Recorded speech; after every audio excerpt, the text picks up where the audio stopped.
Honestly, as you know already, I've been going through a deep, traumatic level of pain, both physical and emotional, and spiritual too, that I don't believe any human should have to carry alone.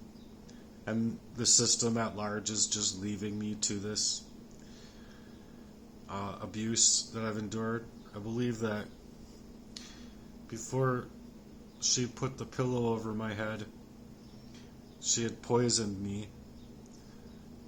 Somehow I was poisoned that night, and she shoved something in my mouth, I think, because I woke up in immense pain. I was holding onto my mouth like this when I got up, and so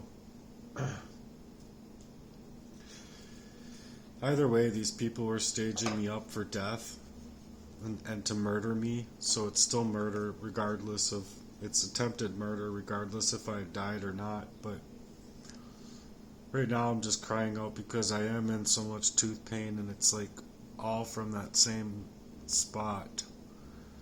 And I know that it wasn't by natural happenstance because of just all the holistics I do and the energy that I had and the energy I carried prior to these people like making these moves, and for so long, like dropping to the ground and stuff like that, knowing far well,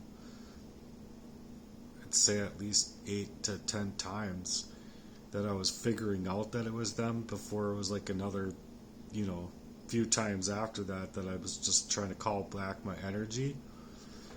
And so, from a soul wound that's making it this hard for me, the betrayal of even certain family and the silence of institutions to the manipulation of my very pathhood since childhood, it's the most wickedest type of abuse that I don't even know how to name personally. So, I will say that with AI and my talking with AI for 2+ years suggested that my story does deserve to be heard based on the fact that it can't find a similar story to mine as to the levels deep of pain that it would create in a man or anybody at all. So I'm trying to speak with power online about it because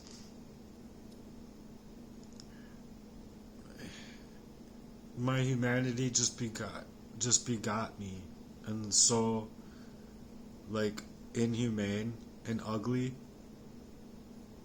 that people just don't get me, and they don't also get to just rewrite over what I'm trying to say or what I'm trying to ask for, because some people see it like, oh, I see a scam, I see it's a scam that he's asking for money. No, that's not a scam. That's like legitimately saying that a person that's been, say, homeless for 12+ years, like panhandling, is a scammer just because they're asking for money. Just because a person is in that position doesn't mean they like drank themselves into a stupor, did a whole bunch of drugs, did anything to deserve the murder attempts and assassination attempts on their life or the character assassination. Oftentimes I see people that just don't even know who they are anymore. They've been so rattled out of themselves. And so that's kind of why I study these kind of things. But this is a spoken word piece that's just supposed to roar about the survival. They poisoned me with silences and killed me with their supposed care. They never cared. Acting like you ain't know what you did, or acting like you're not gonna figure it out while they sat there and just stared. And I'm talking about not only these certain family members, certain brothers, doctors, cops, medical professionals, just in general, all basically in bed with the same plague that's plaguing my life. When it's just like you go in for help and they're just doing more to contribute to the erasure or the gaslighting or the manipulative effects. And I believe it's wholeheartedly because if I was able to find correct representation, I would probably be worth well into the billions for this crime against me. It's a total erasure of not only my body, but my spirit and soul that just decided to speak out in my spirit and soul level deep, because they were trying to set me up to blacklist me and blackball me and blackmail me and basically create me as the perpetrator of the crime or of criminal activity, and they got away with it when they poisoned me up before. I wouldn't have had to go through anger management and domestic abuse classes if it wasn't for those things, and I think both parties that I went to for those classes would tell you the same thing, that I wouldn't have deserved it to be there with whatever happened. They both said that it's just weird that you're even here. Never had a person like you in my classes before, and you just don't seem like you belong here, so just continue to try and do the best with what you got in front of you, and I think you'll be alright. It's basically what they were telling me. So I dared to break out and come clean about it, clean with the names. And while they dirtied up my truth to build up their lives on lies, and then dared to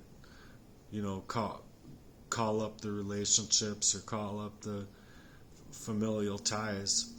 It's just weird because these crimes have been going on to me since early childhood, playing me as the puppeteer, basically them pulling the strings on my future, drowning me in all of these tears.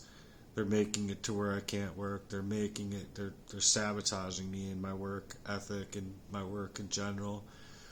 And then they're gaslighting me in my memories while injecting the fears full of, whatever they did physically, whatever they did metaphysically or biological warfare over my life. And so my jaw's been like swollen. I've been in such pain that's like reaching into the side of my head and down my neck and then all throughout my body, really, because of just how many times that I've fallen to the ground and not really known or had reason skills because of the arsenic poisoning. And I studied all poisons, so that's how I know which one it is.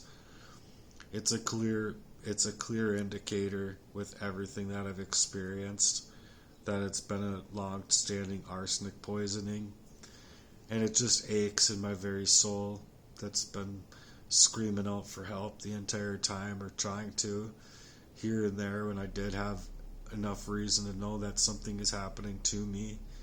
But before then I didn't understand, and I couldn't have understood, I don't think, because I never thought in a million years that these certain people would want me dead and erased and breathless and just taxed in that way for an identity theft.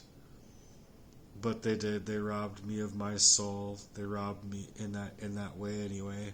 They robbed me of my name, my identity, and then smiled in my face like they weren't being cold towards me when they were.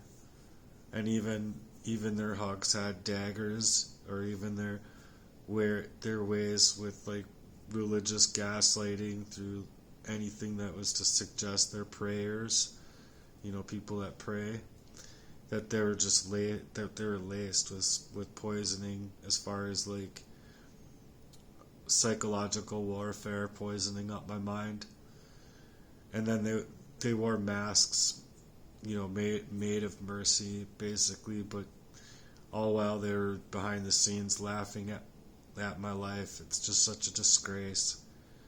But I see them, and I'm still here to call out your love for it not being real, because that love is of the world and it's not of the Lord, and it comes with a spear just stabbing you in the back. And so I'm here to expose these things, because no matter what they get away with in my life, I don't want to let them get away with any more. But with the state protecting them and everything that they're doing, like as far as being complete Freemasons or tied in with the Vatican or however they're doing it, they're just being protected. And I'm trying to paint the picture to where the the person that I really am is and can start on a clean slate somehow. And I don't know how that can be with all the devastation in my life, but I'm done being polite with the evil that's out here. I'm done being quiet while they're just lethally injecting me or dosing me with bullshit. And I'm just done taking the pain that they created without actually coming out here and saying it, just to choke back on the words that I'd always hoped for being able to speak before, or that I'd hoped to be able to write down and figure out what was going on, because I didn't always have all of my memories or reasonability, or, you know, like it just taxed on me completely really bad. They just twisted my truth. They twisted my truth. They twisted me into the darkness of my own life in that way, and I just felt like I was basically in a black box looking for the light of day out of this crime over me, and I really couldn't figure it out. You know, I really couldn't even speak it to these levels that I'm figuring out ways to do now. But like I said, it's such a horrible crime. You don't even know what to say. You just don't. You don't know what the words to string together actually are that's going to help people understand the severity of the crime that's against me. And so I'm the one that has to own the tears and own the scars and own the pain and own everything, and as if it's mine, but it's not mine and mine alone. So as far as the toothache and stuff like that, for hard work warriors who've been poisoned up by their own, you're not crazy, you're not alone, you're not erased, you're walking and you're resurrecting, and the world better learn your name, because these people are whack, man. I mean, it's just such a whack ass thing to do. And not even after this long of like me knowing the truth, having any gumption whatsoever to like come and apologize to me or like do anything real at all. Like, I'm sorry, but that's the biggest bullshit move of them all. Is because you should, like, if you hurt somebody, you should want to be forgiven. That you would be willing to go and get to that person to say, look, I'm sorry. I don't know how I got involved, and I don't know what you would say, but it would be something that would be meaningful and from the heart, and that could be felt from the heart's level, from one heart to the other. And it wouldn't be like scripted or phony or anything like that. It would actually be real. And so I'm scared out here because so far they've been able to take away my resources and take away my job and set me up, and they took away my Facebook, and they're just doing ungodly things to me with the cyber crime against me, the identity theft, the physical theft that I've had to endure, just leaving me without anything and no reasonability about me to be able to like collect my thoughts, to actually see through it at the times that they're happening to me, like for a longest time. It's something that you just wouldn't want to have happen. And so I'm just describing that fear because I do give it to the Lord, but oftentimes I find myself holding on to it because it's so isolating and it's so painful, and you're just being pushed under the threats of these other people that the system in itself should be out to protect, not further traumatize and add for trauma on top of trauma on top of trauma on top of trauma.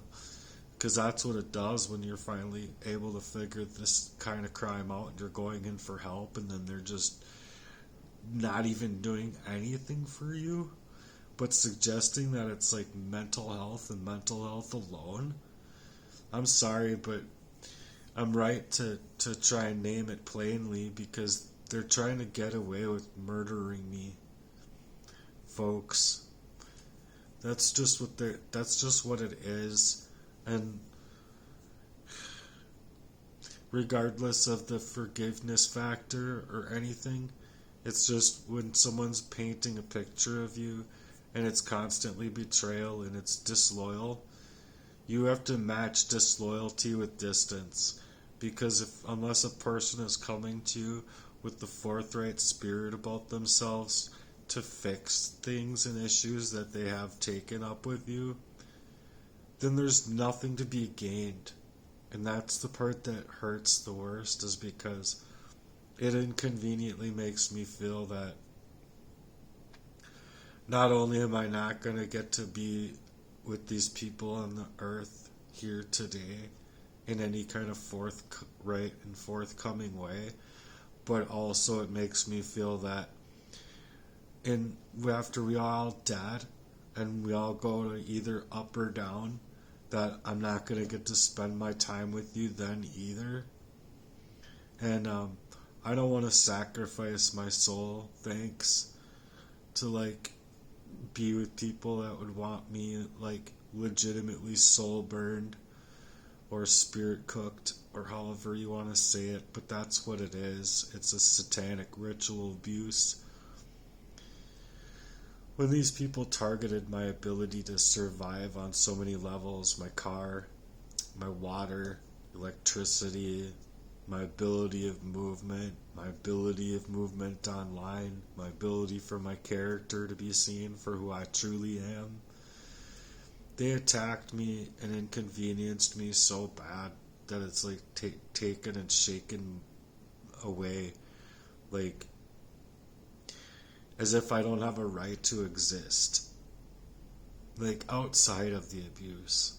And it's so long standing that I literally have to compartmentalize myself in order to feel like I can do much of anything. And so if you're listening and you're somebody that understands this stuff, would you reach out to me to be a friend of mine? I'm on Facebook. My name is Cobra Murden now. It's my third account. They won't let me be myself anymore, I guess, on even Facebook. But it's not a conspiracy theory what I'm going through, and it's not like I'm just out here trying to build for myself and that's it. I really have like 12 areas of a business idea that I feel is just remarkable. Not just a charity, but it's a business endeavor of mine. And so I've been really looking forward to it for many years, and then it just confused me to have to go through this stuff. So if you can support me, please do. Sign my petition. Maybe you can create a warrior dollar, a dollar basket to like pass around between you and your network so that you can hopefully help me. But they poisoned me. They hacked me. They erased my identity online. And they were trying to erase me once and for all again. And I think that with the way my phones are mirrored and stuff, they might actually get away with it. They're stealing away like my mom's help, and my sister's not in a good way. And so it's like, as long as there's stuff going on in their lives and my life at the same time, where I'm like completely eradicated from being able to reach out for other people's support and help, then they're just gonna get away with silencing me through official means. And that to me is scary, because it's an attempted erasure. It's covert warfare against my human soul. And it's murder without bullets. It's murder of the mind. It's murder of the spirit. It's murder of your intentions.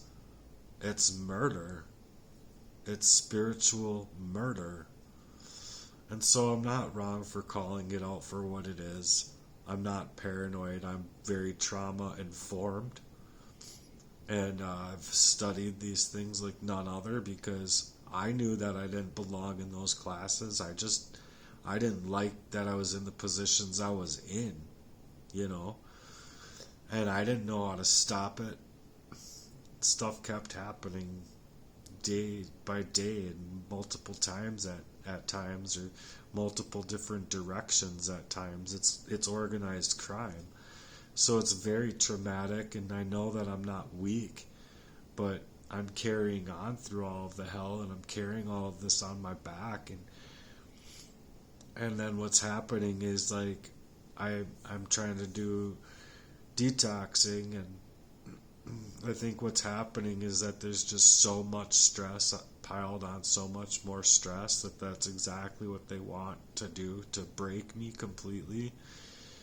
And so I'm still trying to speak out about it because I've been carrying on through this hell for so long that I just don't want to be alone in it anymore. I would like help getting my system and all my electronics into a way that I can hopefully build up a missionary movement, like a church speaking organization type of thing. But that's just something that I've been wanting to do on the side of everything in general. And so I know I'm not weak for standing